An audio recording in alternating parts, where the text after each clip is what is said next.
अस्सलाम वालेकुम दोस्तों, आपके अपने चैनल में खुशामदीद। आज हम बात करने जा रहे हैं एक अहम मौजू पर, जो कि है जिल्दी मसाइल। जिल्दी मसाइल, जिल्द हमारी सेहत का एक अहम हिस्सा है और इसका ख्याल रखना जरूरी है। जिल्दी मसाइल जैसे दाने, खुश्की, एक्नी और जिल्द की एलर्जी आम हो गए हैं। आज की वीडियो में हम जानेंगे जिल्दी मसाइल के असबाब, अलामात और इनके हर्बल इलाज के बारे में। तो वीडियो को आखिर तक जरूर देखिएगा।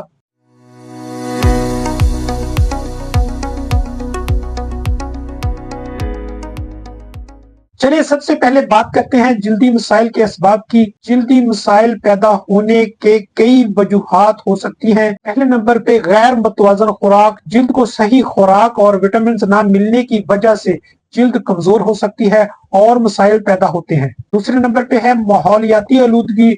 धूल, धुआं और मिट्टी जिल्द पर जम जाती है, जिससे दाने और एक्नी वगैरह पैदा हो सकते हैं। नंबर 3, हार्मोन्स की तब्दीली। खास तौर पर नौजवानी में हार्मोन की तब्दीली की वजह से जिल्दी मसाइल आम हो जाते हैं, जैसे एक्नी। नंबर 4, जहनी दबाव और स्ट्रेस भी जिल्द की सेहत को मुतासर करता है और मसाइल पैदा करता है। नंबर 5, जिल्द पर ज्यादा केमिकल वाली मसनूआत का इस्तेमाल, जैसे मेकअप, साबुन या क्रीमें जिल्द को नुकसान पहुंचा सकती हैं। ये सब कुछ आम असबाब हैं जिनकी वजह से जिल्द के मसाइल पैदा होते हैं। अब बात करते हैं जिल्दी मसाइल की अलामात की, ताकि आप जान सकें कि आपकी जिल्द को किस किस्म की तवज्जो की जरूरत है। पहले नंबर पे जिल्द में खारिश, जलन या लाल धब्बे हो सकते हैं। नंबर 2, खास तौर पर चेहरे पर पिंपल्स, एक्नी या रैशेज नमूदार हो सकते हैं। नंबर 3, जिल्द पर खुश्की और खुरदरापन महसूस होना, खास तौर पर सर्दियों में। नंबर 4, जिल्द की रंगत में तब्दीली या जिल्द का स्याह होना।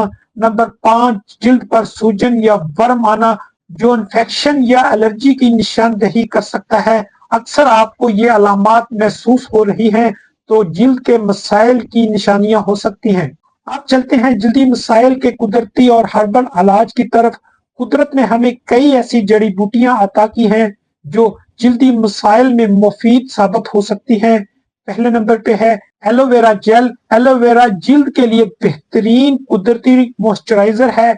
ये जिल्द को सुकून देता है और दांतों और एक्नी को कम करता है। Number 2, tea tree oil. ये एक ताकतवर एंटी बैक्टीरियल ऑयल है जो जिल्द की सोजिश को कम करता है और एक्नी के खिलाफ मुफीद है। नंबर 3, हल्दी में एंटीसेप्टिक और एंटी इन्फ्लेमेटरी खुसूसियात पाई जाती हैं, जो जिल्द के दानों और जख्मों को ठीक करने में मदद करती है। नंबर 4, मुल्तानी मिट्टी। ये जिल्द में अजाफी चिकनाई को जज़ब करती है और जिल्द को साफ व शफाफ बनाती है। नंबर 5, शहद में कुदरती एंटी बैक्टीरियल खसूसियात हैं जो जिल्द की नमी को बरकरार रखते हैं और इसे साफ व शादाब बनाते हैं। ये तमाम हर्बल इलाज जिल्दी मसाइल को कुदरती तरीके से हल करने में मदद दे सकते हैं, लेकिन इनका इस्तेमाल करते वक्त एहतियात बरतें और पहले किसी माहिर मुआलिज से मशवरा जरूर करें। तो दोस्तों, आज की वीडियो में हमने जिल्दी मसाइल के असबाब, अलामात और हर्बल इलाज पर बात की। उम्मीद है कि आपको मुफीद मालूमात मिली होंगी। अगर आपको ये वीडियो पसंद आई हो तो लाइक और सब्सक्राइब करें और कमेंट्स में हमें बताएं कि आपको किस तरह के मौजू पर मजीद वीडियो देखनी है। अल्लाह हाफिज, सदा खुश रहें।